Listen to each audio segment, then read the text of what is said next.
Quiero nada más, antes de pasar a las preguntas y respuestas de todos ustedes, agregar un dato que es muy importante. La Cámara de Diputados actuó de una manera constructiva y muy responsable, porque no decretamos la obligación de que el gobierno federal tuviera que entregarnos un programa sobre las rodillas. Se previeron 120 días para establecer un programa pensado, bien meditado. Y nos quedó claro que quien mejor conoce al gobierno federal es el propio gobierno federal. Y por eso se le encomienda al presidente de la República que sea él y sus colaboradores quienes nos digan cómo se debe racionalizar la estructura. Partimos de un principio de confianza, de un principio constructivo. Desafortunadamente, lo que recibimos hoy está claramente por debajo de las expectativas. Ahora sí, adelante.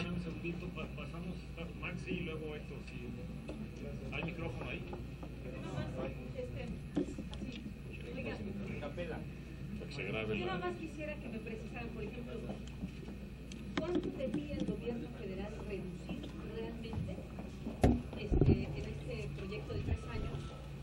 Y si se tiene pensado dentro de este esquema, ante la inconformidad que hoy manifiestan, llamar a comparecer a alguno de los funcionarios para que... Empiezo, con el permiso de mis compañeros, por la segunda pregunta.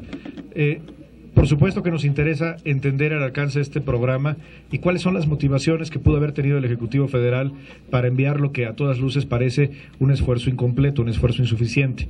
Seguramente tendremos comunicación fluida, como siempre la buscamos tener los diputados peristas, de una manera constructiva y responsable, pero también muy crítica, porque en este momento creemos que tenemos que rendirle cuentas antes que a nadie, a las familias y a las empresas, particularmente las pequeñas empresas, que sí están ajustándose el cinturón. Por lo tanto, por supuesto que sí estaremos en comunicación con los funcionarios de la Secretaría de Hacienda y anticipo, aunque no hemos acordado ningún formato, apenas acabamos de recibir el documento, pero anticipo que seguramente tendremos presencia de ellos aquí para explicar el programa.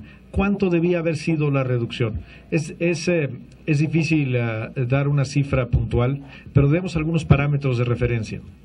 En primer lugar, hay que recordar que, repito, el ajuste que hicimos en un solo momento, para un solo ejercicio, en solamente 3 partidas del gasto corriente, que son tal vez las que mejor definen el gasto burocrático, que son la nómina, los materiales y suministros de operación del gobierno y los servicios generales, ahí hicimos una reducción el año pasado de 42,000 millones de pesos, en un solo año, en un solo ejercicio. Y hoy el Ejecutivo Federal nos propone una reducción menor para todo el gasto corriente del gobierno y además esparcida en 3 años. Esparcida en 3 años.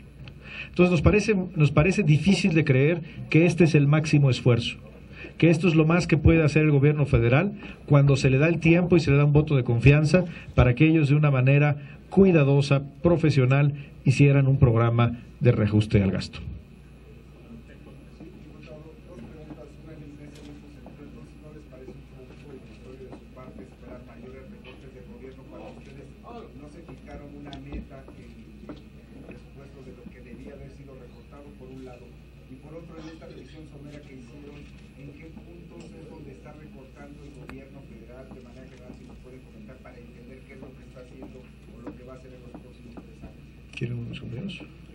Bueno,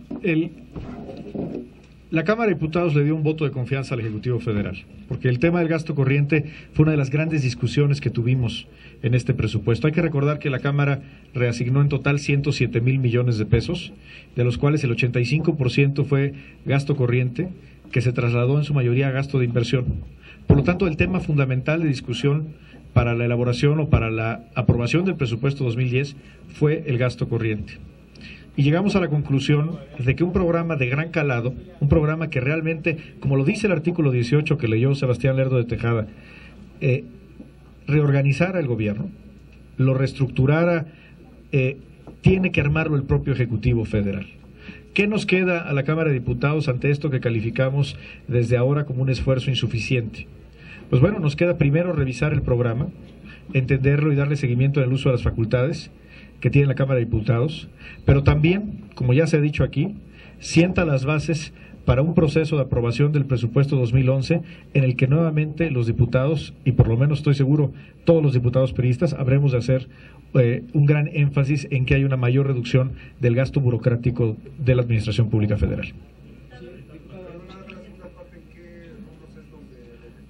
La estructura del documento que conocerán ustedes en unos minutos, y es un documento relativamente corto, 18 páginas, lo que hace es establece una meta trianual, que es esta de los 40.100 millones, y después establece reducciones porcentuales en muy diversas partidas, iniciando por servicios personales, materiales, asesoría, etcétera, reducciones que aparentemente son adicionales a cualquier otro programa de contención del gasto que esté ya vigente.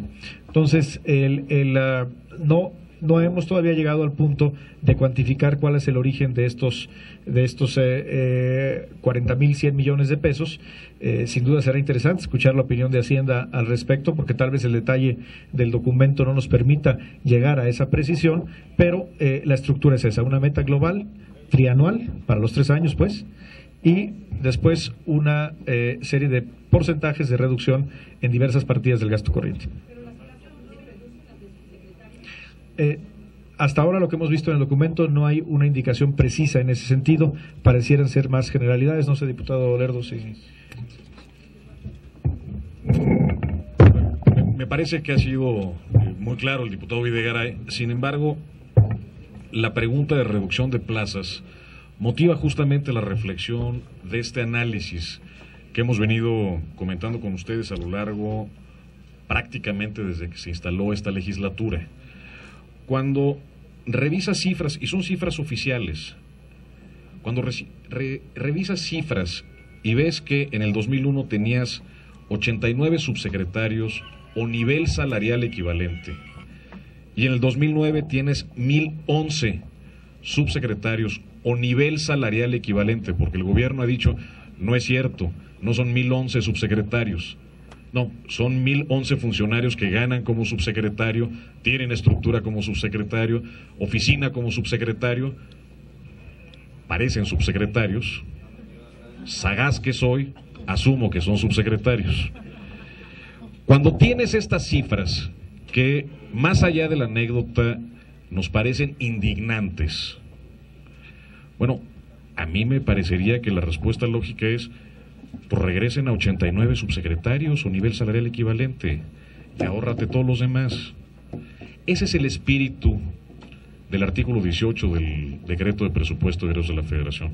Además de la parte de servicios personales, de toda la parte que tiene que ver con gasto corriente, el nivel de plazas, de colocación de personajes en el gobierno federal a través de estos niveles salariales equivalentes, me parece, y lo digo respetuosamente, ofensivo para una sociedad que no encuentra satisfactores elementales. Sí, déjenme darles una cifra para complementar y poner en contexto estas dos preguntas. ¿Cuánto creció el gasto corriente entre el 2000 y el 2009? Cifras oficiales. En el año 2000, el gasto corriente ascendía a 667,000 millones de pesos. El año 2009 fue de 1,538 millones de pesos, 1,000 millones de pesos. Es decir, creció cerca de 900,000 millones de pesos, que en términos reales es un incremento en este periodo del 37%. ¿Cómo compara reducir el gasto 40.100 millones de pesos en 3 años contra incrementarlo en 9 años más de 900,000 millones de pesos?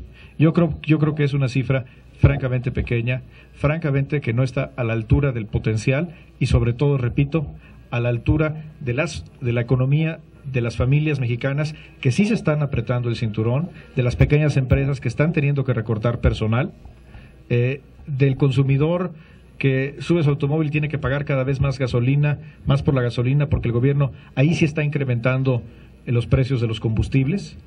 Bueno, a la gente en México es muy difícil explicarles que este es el máximo esfuerzo que puede hacer el gobierno de la República.